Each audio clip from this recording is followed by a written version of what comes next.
یہ بات ہے سال 2003 کی، جب دبئی کے شیخ نے سمندر میں دی ورلڈ پروجیکٹ کی کنسٹرکشن اسٹارٹ کی۔ سمندر میں 300 آئلینڈز بنانے کا یہ پروجیکٹ ارتھ شیپ کی طرح دکھنے کے لیے بنایا جا رہا تھا، جس میں لگژری ولاز، ہوٹلز اور بیچ ریزورٹس کے ساتھ ساتھ وہ سب کچھ بنایا جانا تھا جس کا اندازہ لگانا بھی کافی مشکل ہے۔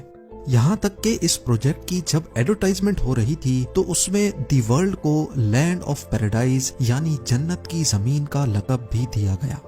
لیکن یہ پروجیکٹ کمپلیٹ ہونے کے 12 سالوں بعد بھی آج تک یہ آئلینڈز سمندر میں ویران کیوں پڑے ہیں؟ دنیا کی مہنگی ترین سیلیبریٹیز سے انڈورسمنٹ کروانے کے باوجود بھی دبئی کے شیخ کا خواب ادھورا کیوں رہ گیا؟ یہاں آخر ہوا کیا تھا؟ زیم ٹی وی کی ویڈیوز میں ایک بار پھر سے خوش آمدید۔ ناظرین، یہ بات تو ہم سب کو معلوم ہے کہ دبئی کے رولر شیخ محمد بن رشید ال مختوم نے دبئی میں وہ کچھ کر دکھایا ہے جس کی مثال پوری دنیا میں نہیں ملتی۔ آج سے 30 سال پہلے دبئی میں صرف ایک بلڈنگ ہوا کرتی تھی جس کو آج دبئی ورلڈ ٹریڈ سینٹر کہا جاتا ہے، لیکن اس کے بعد یہاں back to back construction projects نے دبئی کی وہ قسمت بدلی کہ جو شہر 100% اپنے آئل پہ ڈیپینڈنٹ تھا وہ اب صرف 3% آئل پہ ڈیپینڈنٹ رہ گیا ہے۔ اور شیخ کا خواب بھی کچھ ایسا ہی تھا۔ دنیا کی سب سے اونچی بلڈنگ برج خلیفہ سے لے کر دنیا کے پہلے اور آخری 7 اسٹار ہوٹل برج العرب تک دبئی کا کونا کونا ورلڈ کلاس لگژری فیسلٹیز سے بھرا ہوا ہے۔ جب دبئی کے پاس مزید میگا پروجیکٹس بنانے کے لیے زمین کم پڑ گئی تو شیخ نے رخ کیا سمندر کا۔ یہ بات ہے 2001 کی، جب دبئی پہلے ہی برج العرب بنا کر ویسٹرن ٹورزم اپنی طرف اٹریکٹ کر بیٹھا تھا۔ دبئی کے بیچز کافی زیادہ فیمس ہونے لگے تھے اور بات یہاں تک پہنچ چکی تھی کہ اب دبئی کے پاس بیچز کی جگہ کم پڑ گئی۔ دبئی کی کوسٹ لائن جو صرف 70 کلومیٹرز پر پھیلی ہوئی تھی اس کو اب بڑھانے کا وقت آ چکا تھا۔ اسٹارٹنگ میں پلان یہ تھا کہ دبئی کے سمندر میں 3 آرٹیفیشل آئلینڈز بنائے جائیں گے جن کو جب اسپیس سے دیکھا جائے گا تو ان کی شکل پام ٹری جیسی ہوگی: پام جمیرہ، پام جبل علی اور پام ڈیرا۔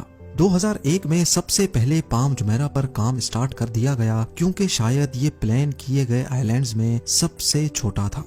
صرف اکیلے پام جمیرہ کی وجہ سے ہی دبئی کی کوسٹ لائن میں 56 کلومیٹرز یعنی 80% کا اضافہ ہو رہا تھا۔ کوسٹ لائن بڑھانے کا یہ آئیڈیا دبئی کے شیخ کو اتنا بھا گیا کہ پام جمیرہ کی کنسٹرکشن کمپلیٹ ہونے سے پہلے ہی پام جبل علی اور پام ڈیرا پر بھی کام اسٹارٹ کر دیا گیا۔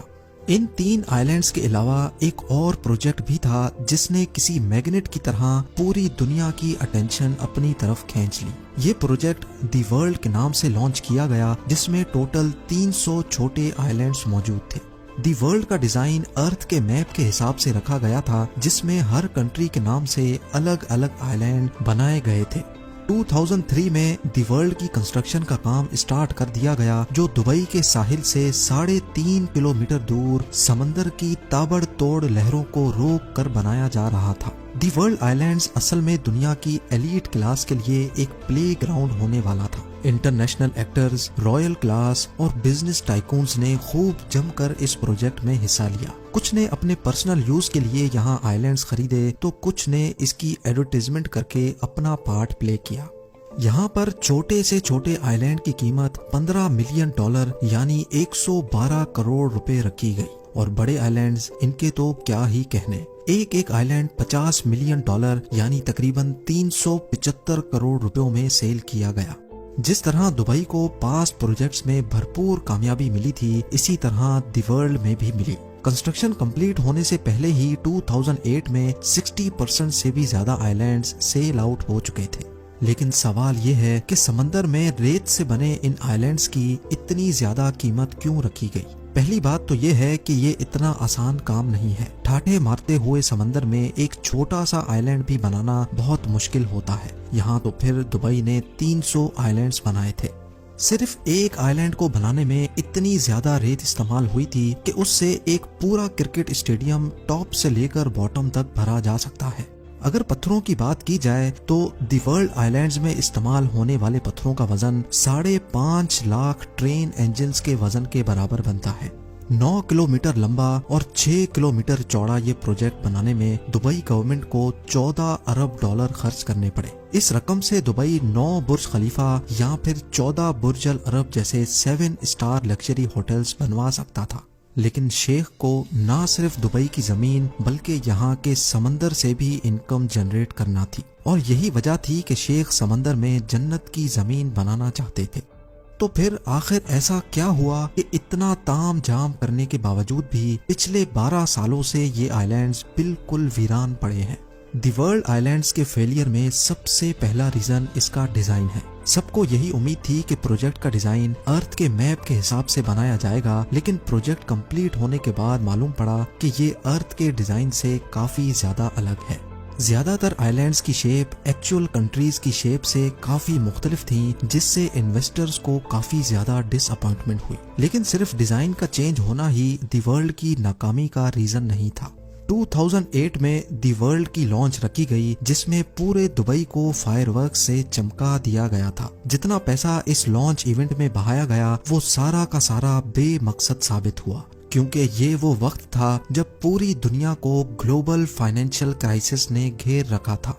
दी वर्ल्ड के 60% आइलैंड्स इस फाइनेंशियल क्राइसिस से पहले ही सेल हो चुके थे, और इस क्राइसिस की वजह से ना सिर्फ वर्ल्ड आइलैंड्स बल्कि पूरे दुबई की प्रॉपर्टीज के रेट्स जमीन पर आ गिरे। फाइनेंशियल क्राइसिस की वजह से जिन एलिट्स ने ये आइलैंड्स खरीद रखे थे उन्होंने भी यहाँ कंस्ट्रक्शन का काम नहीं करवाया।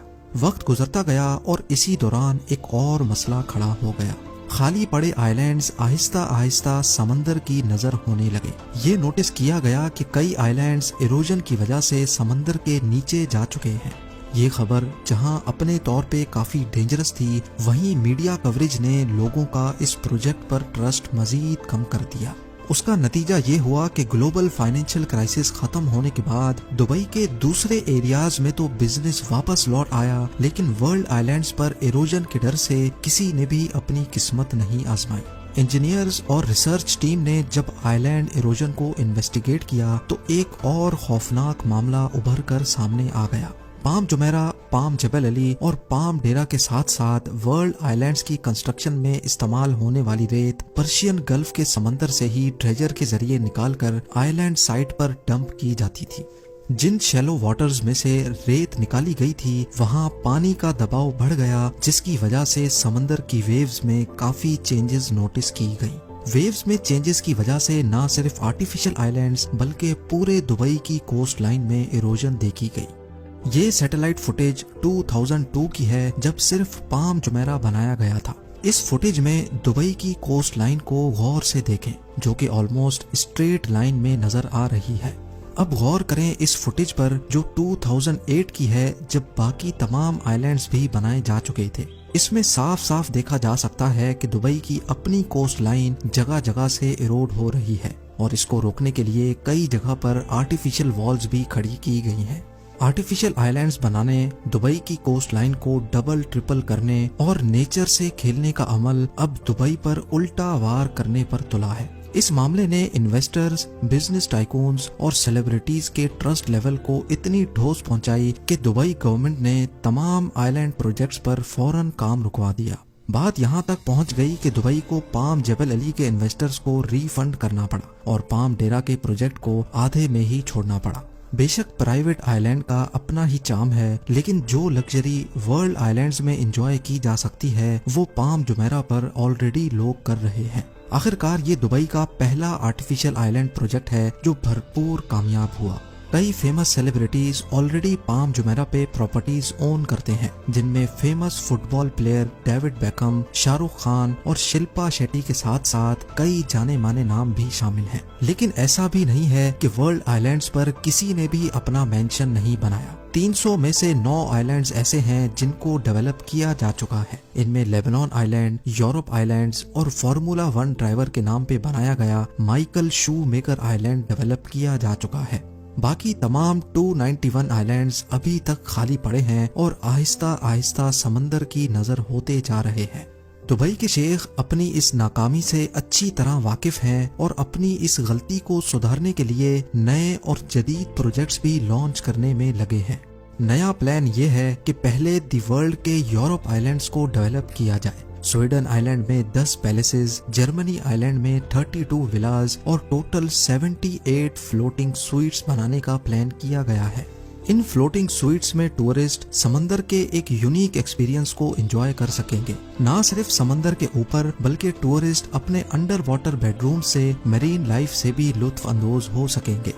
एक बात तो क्लियर है कि दुबई इन छोटे मोटे फेलियर से घबराने वाला नहीं है। इसकी जीती जागती मिसाल Jumeirah bay islands, museum of the future और दुबई एक्सपो 2020 की रंगीनियों में देखी जा सकती है। साथ ही साथ दुबई के फ्यूचर प्रोजेक्ट्स में दुनिया का पहला डायनेमिक टावर भी मौजूद है, जिसके रोटेटिंग फ्लोर्स की वजह से अंदर बैठे लोग दुबई का 360 व्यू एंजॉय कर सकेंगे। उम्मीद है जेम टीवी की ये वीडियो भी आप लोग भरपूर लाइक और शेयर करेंगे। आप लोगों के प्यार भरे कमेंट्स का बेहद शुक्रिया। मिलते हैं अगली शानदार वीडियो में।